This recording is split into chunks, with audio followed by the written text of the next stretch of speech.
আসসালামু আলাইকুম। আমার প্রিয় শিক্ষার্থীবৃন্দ, আশা করি সবাই সুস্থ, ভালো এবং নিরাপদে আছো। আমরা সবাই জানি যে আমরা আমাদের অত্যন্ত একটি গুরুত্বপূর্ণ চ্যাপ্টার অষ্টম অধ্যায় মূলধন বাজেটিং ও বিনিয়োগ সিদ্ধান্ত পড়ছি। এর আগে আমরা দুইটা নিয়মের অঙ্ক দেখেছি, এআরআর এবং পিডিপি, যার বাংলা হচ্ছে পেব্যাক সময় ও গড় মুনাফার হার নির্ণয়। যেই দুটা নিয়মের সাথে আমরা পূর্বেই নবম দশম শ্রেণী থেকে পরিচিত ছিলাম। আজকে আমরা একটা নতুন নিয়ম করছি, যেটার সাথে আমরা আগে থেকে তেমন পরিচিত ছিলাম না। এটা হচ্ছে আমাদের নতুন যে অঙ্কটা, সেটা হচ্ছে আমাদের এনপিভি নির্ণয়। তো এনপিভির পূর্ণরূপ হচ্ছে নিট বর্তমান মূল্য। তো নিট বর্তমান মূল্য হচ্ছে তোমার আমাদের এই চ্যাপ্টারে যে 4 নিয়মের অঙ্ক আছে তার মধ্যে সবচাইতে বেশি ইম্পর্টেন্ট নিয়ম যদি আমাকে কেউ বলতে বলে, তাহলে আমি বলবো নেট বর্তমান মূল্য। এবং এটা বারবার একই কথা বলছি আমি, এটা শুধু আমাদের এখনকার জন্য যে ইম্পর্টেন্ট সেটা না, আমাদের এই পুরো এডুকেশন লাইফের যেখানে যেখানে ফিনান্স আছে এবং পরবর্তীতেও যেখানে ফিনান্সের ইমপ্লিমেন্টেশন দরকার হবে, সব জায়গায় এনপিভি বা নিট বর্তমান মূল্য নির্ণয় অত্যন্ত গুরুত্বপূর্ণ একটি প্রক্রিয়া। তো আশা করি তোমরা আমার আজকের ক্লাসটি অত্যন্ত মনোযোগ সহকারে শুনবে। বর্তমান মূল্য নির্ণয় আসলে খুবই সহজ। এক্ষেত্রে দুইটা ওয়েতে বর্তমান মূল্য নির্ণয় করা যায়। আজকে আমি তোমাদের বইয়ের একটা উদাহরণ চুজ করেছি দেখানোর জন্য।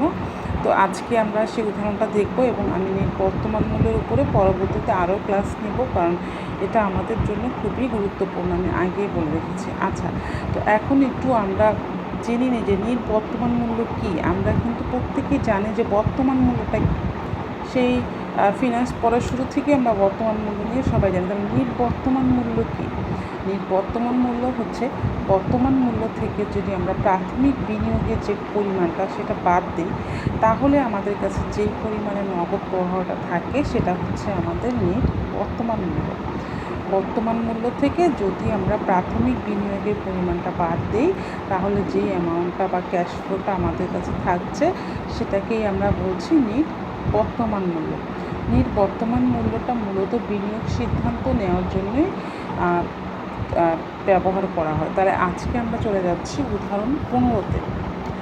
এই অঙ্কটা চুজ করার কারণ হচ্ছে এখানে আমাদের বর্তমান মূল্যের 3টা নিয়মের ব্যাপার যেটা আমরা দেখতে পারবো। 3টা নিয়মের সাথে অলরেডি আমরা সবাই পরিচিত, কারণ আমরা প্রত্যেকেই বর্তমান মূল্য করে এসেছি।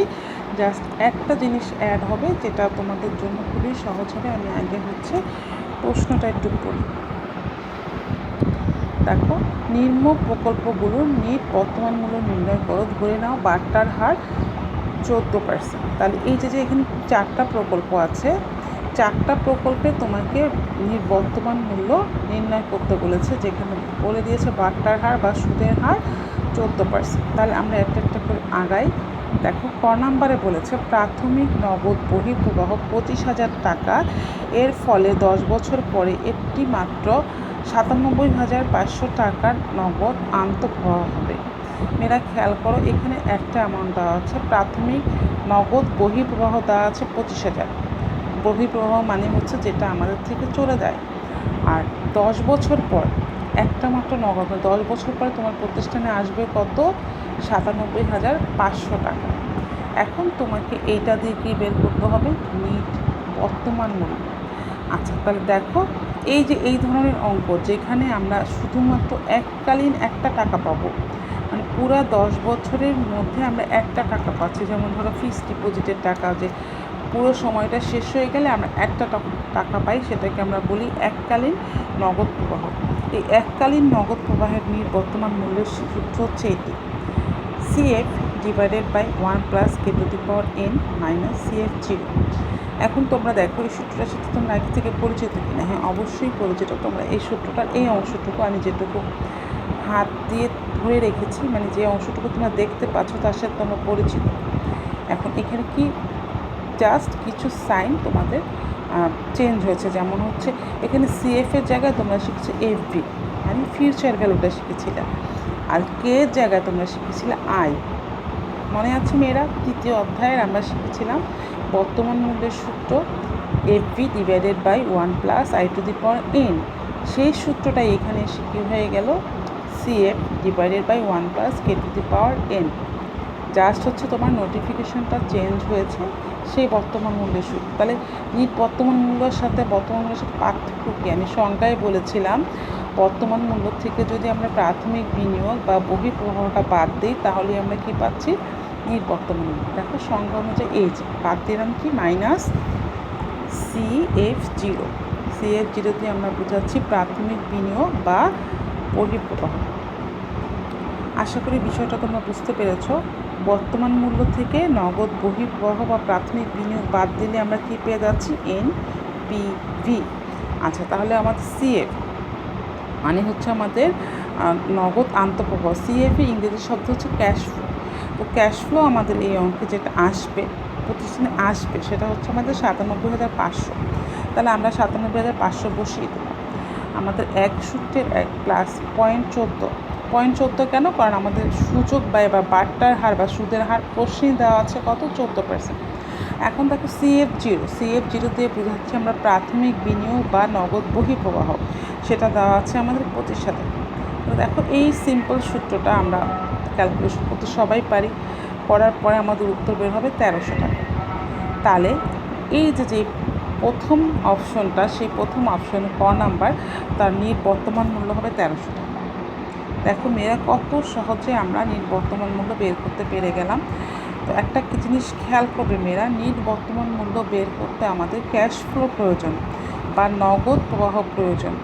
অঙ্কে যদি নগদ প্রবাহ সরাসরি দেওয়া থাকে তাহলে আমাদের সরাসরি এই সূত্রে বসিয়ে আমরা অঙ্ক করে ফেলবো। আমরা শুরুতেই একটা সহজ অঙ্ক দিয়ে শুরু করেছি, তোমাদের এইটা বুঝতে পারো, আমি আশা করি পরবর্তীগুলোও তোমরা বুঝতে পারবে। আচ্ছা, তাহলে আমি আশা করছি তোমরা ক নাম্বারটা সবাই বুঝতে পেরেছো।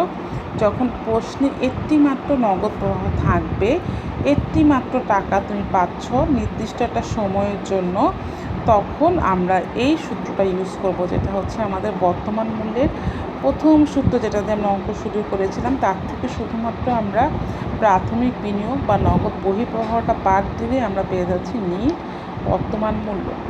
এই অঙ্ক আমাদের জন্য খুবই ইম্পর্টেন্ট, আমাদের MCQর জন্য, আমাদের CQর জন্য। মানে আমি তো বলেই দিলাম যে তোমাদের এই চ্যাপ্টারের সবচাইতে ইম্পর্টেন্টই হচ্ছে NPV, ঠিক আছে।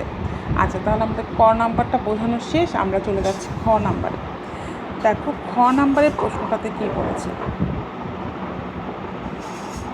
একটু খোলা আসতেছে।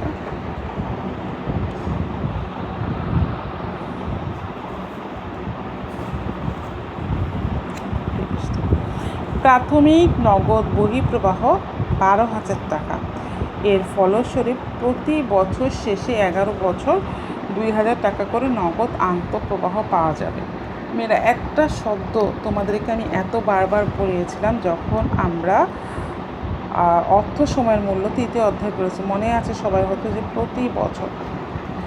যখন অঙ্কে প্রতি বছর, প্রতি মাস, প্রতিদিন, প্রতি সপ্তাহ, মানে মোট কথা প্রতি বা প্রত্যেক এই শব্দটা থাকে, তখন যেন সেটা কিসের অঙ্ক হয় মেয়েরা, তখন সেটা অ্যানুইটির সূত্রটা আমরা ইউজ করবো। দেখো সেই জিনিসটা এখানে চলে এসছে। মোট কথা সে বর্তমান মূল্যের 80%ই হচ্ছে তোমার নিট বর্তমান মূল্যের মধ্যে থাকবে, শুধুমাত্র CF0 যেটা, সেটা আমাদের এখানে নতুন। তাহলে দেখো এইখানে আমাদের আগের ক নাম্বারের সাথে এটা ডিফারেন্সটা হলো, এইখানে আমাদের প্রতি বছর শেষে এই শব্দটা আছে। মানে তুমি নগদ বহিঃপ্রবাহ 12,000 টাকা এবং প্রতি বছর শেষে 11 বছর তুমি 2,000 টাকা করে পাবা।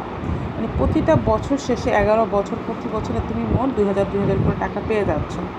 আর আগের অঙ্কটাই হচ্ছে পুরো 10 বছর পরে তুমি পেয়ে গেছো 97,500 টাকা। তাহলে ডিফারেন্স আছে না? অবশ্যই ডিফারেন্স আছে। তো ডিফারেন্স থাকার কারণে সূত্রটাও কী হচ্ছে, চেঞ্জ হচ্ছে। আর তোমাদের মনে রাখার জন্য সহজ টেকনিক তুমি আগের থেকেই জানো, যখন প্রত্যেক এই শব্দটা থাকবে তখন আমাদেরকে অ্যানুইটির সূত্র ইউজ করতে হবে। এরা খেয়াল করে দেখো, সেই অ্যানুইটির সূত্রটাই একটু চেঞ্জ হয়ে, জাস্ট নোটিফিকেশনটা চেঞ্জ হয়ে এখানে বসেছে। দেখি আমরা খ নাম্বারে কী সূত্রটা ইউজ হয়েছে।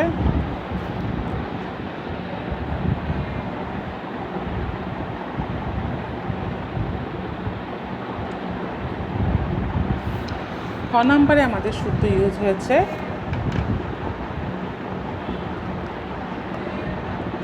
নিট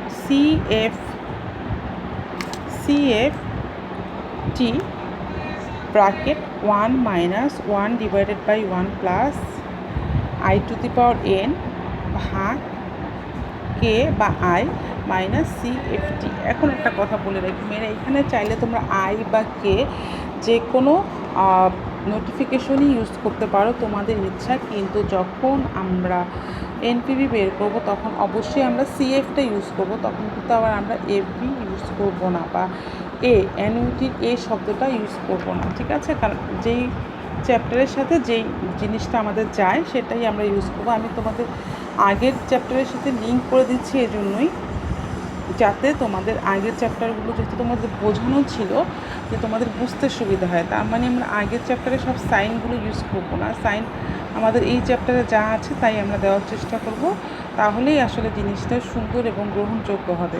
যেমন সিএফের জায়গায় যদি তুমি এ দিয়ে দাও তাহলে কিন্তু নিট বর্তমান মূল্যের ক্ষেত্রে সেটা হলো না, ঠিক আছে? অ্যানুইটির বিষয়টা বর্তমান মূল্যের সাথে রিলেটেড, আর সিএফ হচ্ছে তোমার ক্যাশ ফ্লো, যেটা তোমার নিট বর্তমান মূল্যের সাথে রিলেটেড। যদিও একই কথা, তারপর আমরা এখানে সিএফই ইউজ করার চেষ্টা করব।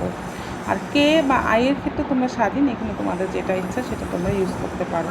তাহলে দেখো সেই অ্যানুইটির সূত্র সেটা আমরা বসিয়ে দিলাম, বসিয়ে দেওয়ার পরে হচ্ছে আমরা অঙ্কটাতে চলে যাচ্ছি। দেখো এখানে সিএফ বা অ্যানুইটি হচ্ছে আমাদের 2000, 1 মাইনাস 1 ডিভাইডেড বাই 1 প্লাস সুদের হার 14% আছে, আমার এনের মান 11, নিচে ভাগ হচ্ছে 0.14 মাইনাস 12,000 হচ্ছে আমার নগদ বহিঃপ্রবাহ। মেয়েরা এই ক্যালকুলেশনটা কিন্তু আমরা আগেও করেছি, তোমরা দেখো মনে আছে হয়তো আমরা কীভাবে করেছিলাম। আমরা এই অংশটুকুর কাজ আগে করবো, মানে 1 ডিভাইডেড বাই 1 প্লাস 0.14, তারপরে হচ্ছে ব্র্যাকেট দিয়ে আমরা কী লিখবো 11, ঠিক আছে? তারপরে যে রেজাল্টটা বের হবে সেটাকে আমরা এসি প্রেস করে ক্যালকুলেটারে লিখে 1 মাইনাস করে দেবো সেই রেজাল্টটা থেকে, তারপরে আবার আমরা ভাগ করে দেবো 0.14 দিয়ে। তো এটা আমরা সবাই পারি, এটা এই ক্যালকুলেশনটা। তো এটাকে আমরা গুণ দেবো হচ্ছে 2000-এর সাথে, এবং মেয়েরা খেয়াল করেছে সর্বনিম্ন আমাদের 4 ঘর সংখ্যা অবশ্যই রাখতে হবে দশমিকের পরে। আর সব রাখলে সুবিধা, সব যদি আমরা রাখতে না পারি অবশ্যই সর্বনিম্ন 4 ঘর রাখবো, তা না হলে আমাদের উত্তর অনেক ডিফারেন্স চলে আসবে, ঠিক আছে? আচ্ছা, তাহলে এই দুইটা হচ্ছে গুণ, তার থেকে আমরা বাদ দেবো 12,000। এখন দেখো উত্তরটা আসছে মাইনাস 1094.53 টাকা। মাইনাস আসলে কি ঘাবড়িয়ে যাবো, ভাববো আমাদের অঙ্ক ভুল হয়েছে? না, অঙ্ক ভুল হয়নি। নিট বর্তমান মূল্যের উত্তর মাইনাসও আসতে পারে। এখানে বিষয় হচ্ছে নিট বর্তমান মূল্যের ক্ষেত্রে তোমার উত্তরটা যদি পজিটিভ আসে তুমি প্রকল্পটা গ্রহণ করবা, উত্তরটা যদি নেগেটিভ আসে তাহলে তুমি প্রকল্পটি গ্রহণ করবা না, মানে তোমার পুরো বছর শেষে যে তুমি কোনো মুনাফা করতে পারো নি, এই মুনাফা করতে পারো নাই এই বিষয়টাই হচ্ছে তোমার নেগেটিভে এসেছে, ঠিক আছে? আর পজিটিভ আসলে হচ্ছে ওই অ্যামাউন্টটুকু তুমি মুনাফা করতে পেরেছো।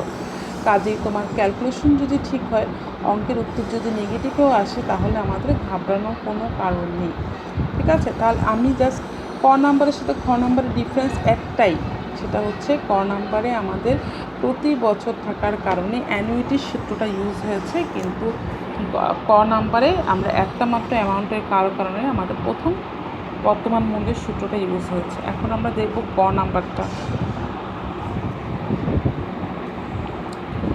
প্রাথমিক বিনিয়োগ 15,000 টাকা এবং এই বিনিয়োগের ফলে প্রথম বছর শেষে 6,500, দ্বিতীয় বছর শেষে 7,500 এবং তৃতীয় বছর শেষে 9,000 টাকা নগদ আন্তঃপ্রবাহ হবে। মেয়েরা ডিফারেন্সটা হয়তো বুঝতে পারছো তোমরা। প্রাথমিক বিনিয়োগ বা নগদ বহিঃপ্রবাহ একটাই আছে, কিন্তু আমাদের প্রতি বছরের নগদ প্রবাহটা ভিন্ন। প্রতি বছর নগদ আন্তঃপ্রবাহ 6,500, 7,500 এবং 9,000। যেহেতু আমাদের আলাদা আলাদা নগদ প্রবাহ আছে, তার মানে এটা হচ্ছে আমাদের মিশ্র নগদ প্রবাহের অঙ্ক। তাহলে আমরা দেখো গ নাম্বারে চলে যাচ্ছি।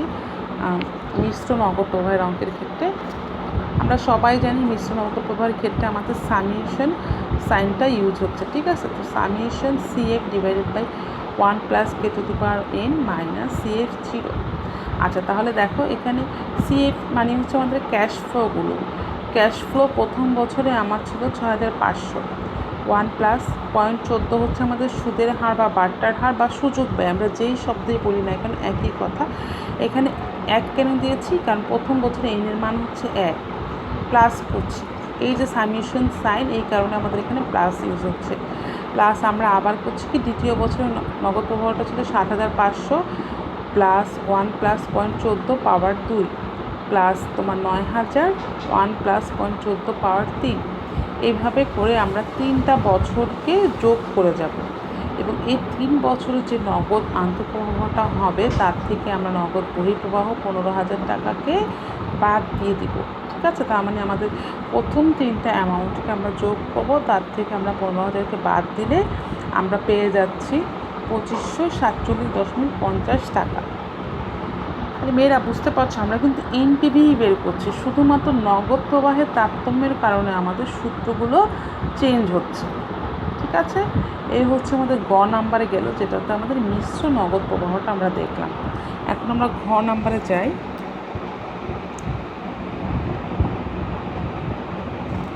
ঘ নাম্বারটা হচ্ছে প্রাথমিক নগদ বহিঃপ্রবাহ 20,000 টাকা এবং এই নগদ বহিঃপ্রবাহ হলে প্রথম বছর থেকে পঞ্চম বছর 5,000 টাকা এবং ষষ্ঠ বছর 8,000 টাকা পাওয়া যাবে। মেয়েরা খেয়াল করে দেখো, এই অঙ্কটাতে তোমাকে আসলে মিশ্র প্রবাহের সূত্রটা প্রয়োগ করতে হবে, কারণ এখানে প্রথম 5 বছরে একটা অ্যামাউন্ট পাওয়া গেলেও ষষ্ঠ বছরে যে আবার আরেকটা অ্যামাউন্ট, মানে তুমি এখানে একটা যে কোনো একটা সূত্র ইউজ করতে পারবা না অ্যানুইটির। এখানে তোমাকে অবশ্যই মিশ্র প্রবাহের সূত্রটা ইউজ করতে হবে, কারণ এখানে তোমার 2 ধরনের টাকার অ্যামাউন্ট আছে। দেখো তাহলে আমাদের সেই আগের সূত্রই